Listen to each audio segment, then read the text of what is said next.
بالله من شرور أنفسنا ومن سيئات أعمالنا من يهده الله فهو المهتد ومن يضلل فلا هادي له وأشهد أن لا إله إلا الله وحده لا شريك له وأشهد أن محمدا عبده ورسوله ألا إن خير الكلام كلام الله وخير الهدي هدي محمد صلى الله عليه وسلم ألا وإن شر الأمور محدثاتها وكل محدثة بدعة وكل بدعة ضلالة وكل ضلالة في النار. يا أيها الذين آمنوا اتقوا الله حق تقاته ولا تموتن إلا وأنتم مسلمون. يا أيها الذين آمنوا اتقوا الله وقولوا قولا سديدا يصلح لكم أعمالكم ويغفر لكم ذنوبكم ومن يطع الله ورسوله فقد فاز فوزا عظيما. يا أيها الناس اتقوا ربكم الذي خلقكم من نفس واحدة وخلق منها زوجها وبث منهما رجالا كثيرا ونساء واتقوا الله الذي تساءلون به والأرحام إن الله كان عليكم رقيبا. هذا سكان الإيمان محاضرة إن شاء الله واسي فضلي قولي آيات الكرسي لله وسكان بما باب سال آيات الكرسي لسورة البقرة. آيات الكرسي لسورة البقرة پیغمبر خدا صلی الله علیه وسلم درباره این سورة الثانية من قرأ آية الكرسي دبر كل صلاة مكتوبة لم يمنعه من دخول الجنة إلا الموت. يعني هر كسيك هر مسلمانيك لدواي فرزكان آية الكرسي بخوانية هیچ ڕێگری نییە، یعنی لە دوای نوێژەکە مرد هیچ ڕێگری نییە بکاتە، یعنی لە نێوان بەهەشت و ئەو مسلمانە تەنها مردن ڕێگرە، تەنها یعنی مرد ئەڕواتە بەهەشتەوە. ئەمە فەرموودەی پێغەمبەری خوا صلی الله علیه وسلم. ڕۆژێکیان ئەبوو هورەیرە ڕەحمەت و ڕەزای خوای لێ بێ پێغەمبەری خوا صلی الله علیه وسلم کارێکی بێ سپارد، وتی ئەبوو هورەیرە گەرەکمە بیتە چی بیتە حرسي پارێزگاری بەیتولمال. بەیتولمال معلومی جەنابتانە بڵێن ژوورێکی گەورە بوو، ئەو زەکاتانە کە بەهاتایە یاخود دەستکەوتەکان لە شەڕە بەهاتایە لە گشت لەو ژوورە کۆ ئەکرایەوە. اینجا کەمتر خواردن بوو، پارە بوو، هەموو شتێکی تیا کۆ کرایەوە. ئەڵێ ئەبوو هورەیرە ئەڵێ کە منیش پێغەمبەری خوا صلی الله علیه وسلم ئەو کارەی پێم سپارد، ئەڵێ باوتی کە ئەڵێ چی دەستنیشانمی کرد، ئەڵێ یەکێک هات بۆ لام، ئەڵێ کە شەو سەیرەکەم، ئەڵێ من پارێزگاریەکەم لە بەیتولماڵ، ئەڵێ سەیرەکەم یەکێک خشەخشێک تێ لە ناو ژوورەکە، ئەڵێ کاتی ڕۆیشتم گردم، ئەڵێ کە گردم و یەخەم گرد، ئەڵێ هاواری کرد پێم وتم لأرفعنك إلى رسول الله صلى الله عليه وسلم. بەر ئەدوم بۆ لای پێغەمبەری خوا صلی الله عليه وسلم. وتی زۆر لێم پاڕایەوە، وتی منداڵم زۆر، خاوەن منداڵێکی زۆرم، بەشکو لێم خۆش بە، نایەمەوە بە وعد بێ نایەم، وتر نایەم. وتی منیش هەڵسا لەبەر خوا بەرمدا کەوتی خاوەن منداڵێکی زۆرم. ئەڵێ هەڵسا، ئەڵێ کاتێ بەیانی کە بەیانی بووە پێغەمبەری خوا صلی الله عليه وسلم بە بسکەیەک سەیرمی کرد و فەرمووی یا ئەبا هورەیرە ما فعل أسيرك البارحة. ئەڵێ وتی ئەبوو هورەیرە ئەسیرەکەی دوێنێ چیت پێ کرد؟ وتی مشتم وەڵڵای پێغەمبەری خوا زۆر پاڕایە، وتی خاوەن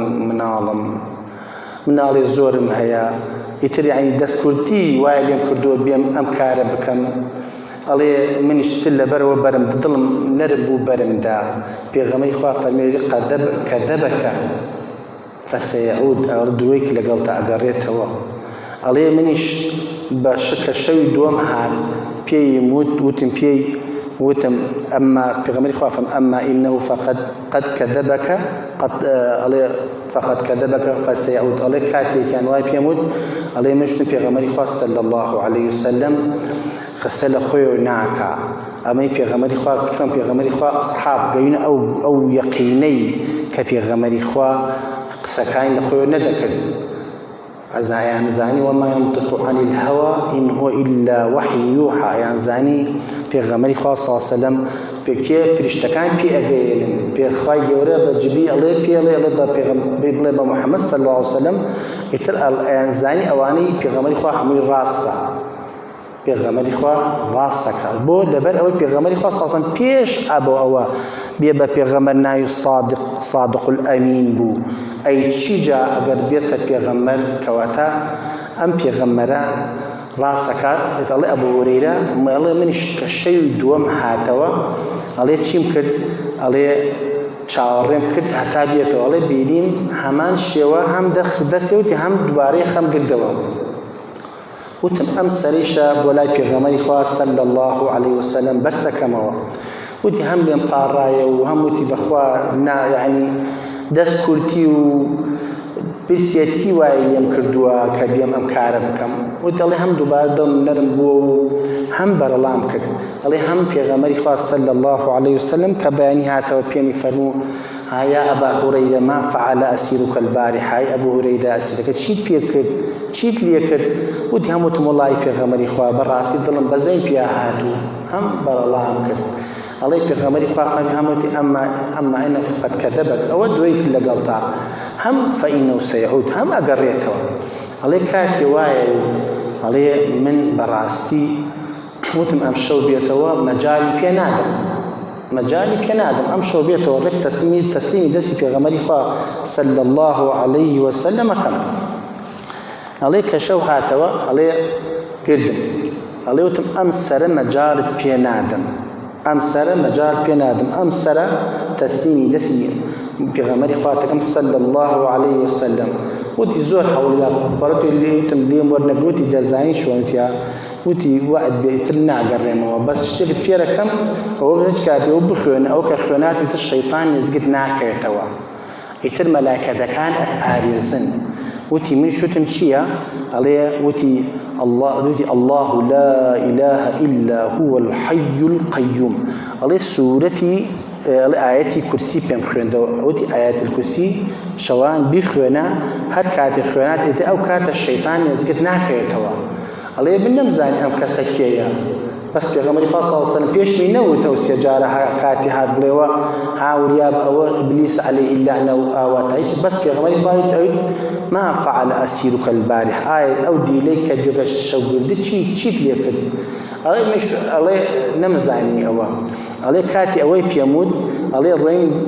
بياني كهاتو في غمري خاصة صلى الله عليه وسلم كجاي خدمة بيغمري خوا هم بيغمري خوا فرم ما فعل أسيرك البارح حمد سيبار بساجلين كده في موت أي بيغمري خوا صلى الله عليه وسلم وتي في موتي برندا يتنا يمو أما بخوانيت يمن يزقدنا كينوا يتشبه الشياطين يزقدنا كيتوا عليه شيء ود عليه من آياتي كرسيم بخوان دوا عليه كآياتي كرسيم بخوان دوا عليه بيميوت عليه أما إنه قد صدقك أما لما أنا الرأس كلا قلطع أما لما أنا الرأس كلا قلطع وهو كذوب أو دروزنا كم شيطان دروزنا برا ورزكانم شيطان خوي قد راس لقل مرفكانا ناكا برد أو وعدك بخواي جوردا كاتي كان باوك آدم خواي جورد بدسكاني خوي دروسي كردو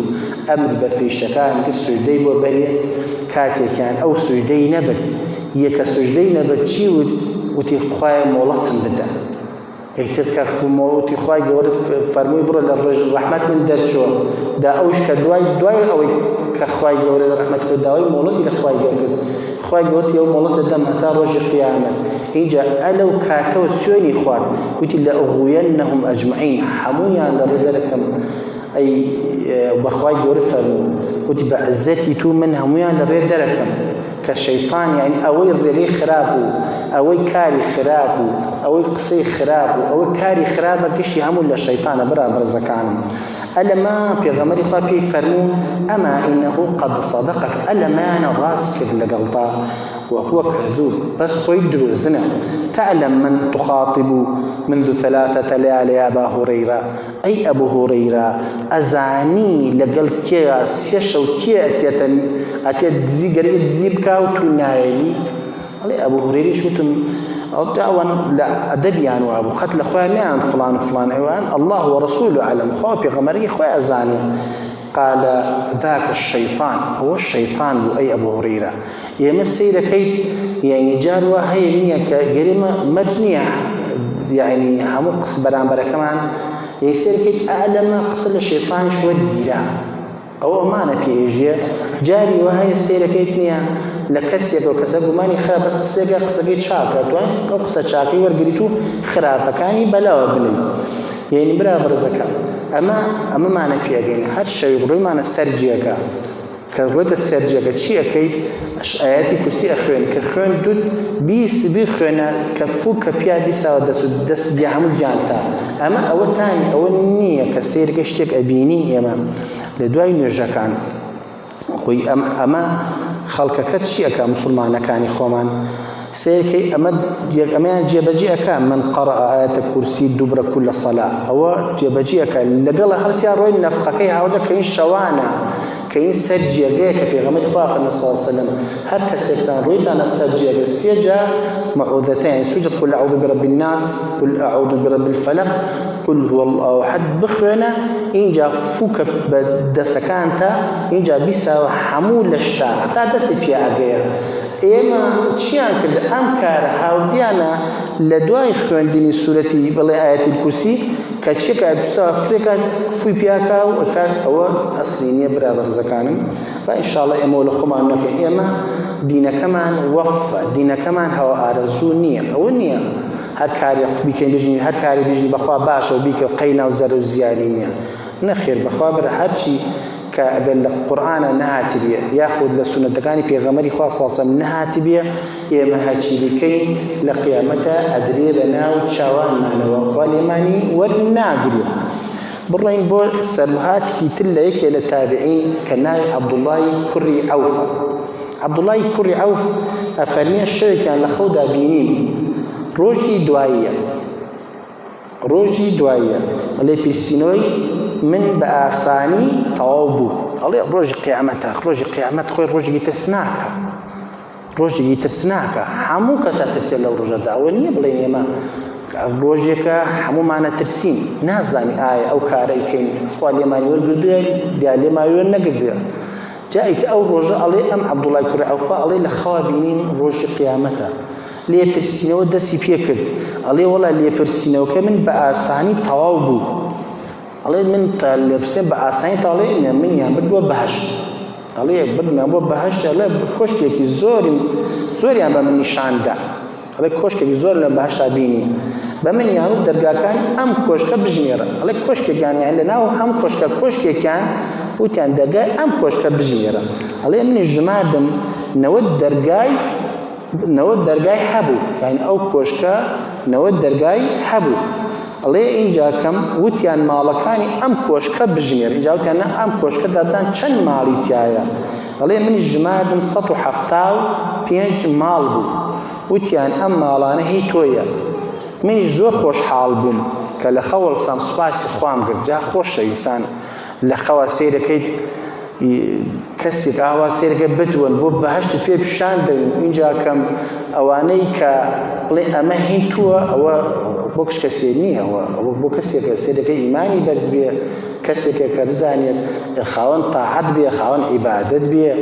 كسي كي لخواترس بيه كسي كي موحد بيه وكسي كي إخوان أخواسي يمرو أمنا أنا أي خوي نازانين شيا أمنا أنا أي حلالة ده حرامة هر زاني هر ناني وبس قوتي ده هر روبي بيه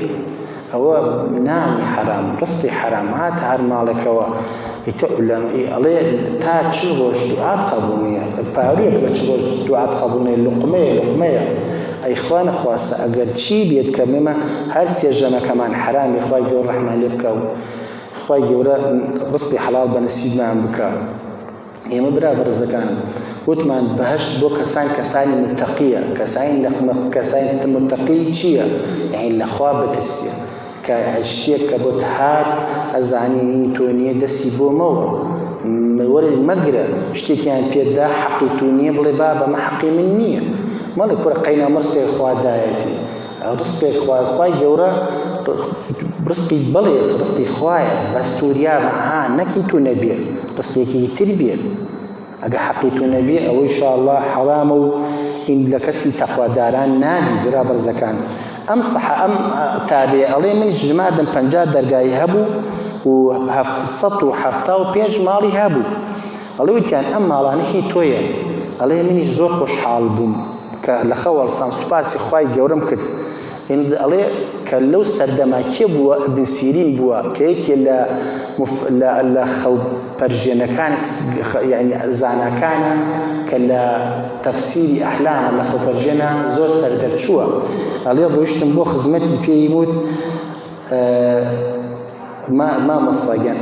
ئەم خەوەمە بینیە بەشک و بۆمی خەڵ پەرژێن بکەیت. ئەڵێ پێی وتی وا دیارە تو شەوان ئایەت کورسی زۆر دەخوێنی. ئەڵێ وتم بەڵێ تو چۆن ئەوەتە زانیوە بزانە سەیەکەیت ئینسانێکە لە خوات ئینسانێک زانا بێ یەکڕاست زانین تەفسیری خەوەکە چۆن بکە. ئەڵێ وتی دیارە تو شەوان کە ئەخەویت لە شەو چیە خوێنی ئایەت کورسیە خوێنی یا زۆر ئەی خوێنی. وتی مشتم بەڵێ. وتی ئەوەی شەوتی لەبەر ئەوەی ئایەت کورسی 175 پیتە 175 ماڵەکە یعنی 175 پیتە و چەند وشەیە و 50 وشەیە یعنی 175 حرفە و 50 کەلیمەیە برا بەرزەکان. ئەڵێ من شەرم سوورمە لەم یعنی وتم ئەڵێ ئەومە لێ بیست ئەڵێ کاتی ڕۆیشتم ژماردم سێکەم زۆر تەواوە 175 حرفە لەگەڵ ئەوە 50 کەلیمەیە. ئەڵێ اینجاکەم دواتر پێمی وت هەر کەسێک ئایەت کورسی زۆر بخوێنیە سەختیەکانی مەرگی بۆ ئاسان دەبێت. یعنی ئەگەر ئایەت کورسی زۆر بخوێنی یعنی لە سەکرات المەوت تا سەکرات المەوت زۆر ئاسان بۆت دەبێت برا بەرزەکانم. یعنی سیر ئەەکەی ئێمە ئینشاءالله خوای لەمانی قبول بکات ڕۆژانە لای کەم 5 جار ئایەت کورسی ئەخوێنین بۆ جێبەجێکردنی فەرمودەری پێغەمبەری خوا صلی الله عليه وسلم کە فەرموویە من قرأ دبر كل صلاة آية الكرسي لم يمنعه من دخول الجنة إلا الموت. إن شاء الله إما أو من جێبەجێ کردە اینجا هەوڵ بدەین باش بخوێنین با لەگەڵ خوێندنە فکرمان لای بێ برا بەرزەکانم نەک دەممان لە شوێنێ بێ و دڵمان لە شوێنێ بێ با لەگەڵ ئایەت کورسی ئایەت کورسی زۆر گەورەیە ئایەت کورسی أعظم آية في القرآن برا بەرزەکانم گەورەترین ئایەتە لە قورئانە. يعني إن شاء الله با كهب خوندني آيات الكرسي بين لو كسانة إن شاء الله يمش وقت أم كسا هم لسر مرجع حساب مع الصبح إن شاء الله هم لقيامات إن شاء دس ما بقولن كشك ما في بلن كاك أو كشكا كسطو حفتا وبينج درجاية وبنجام على إن شاء الله هنتوا لكتها دا الأخوة جورا أكين أو تومان أخوة يعني أجر طاو تومانا أو لا تويو أجر حلش ما كردوا أو لا خمانا. أقول قولي هذا واستغفر الله لي ولكم إنه هو الغفور الرحيم. صلى الله على نبينا محمد.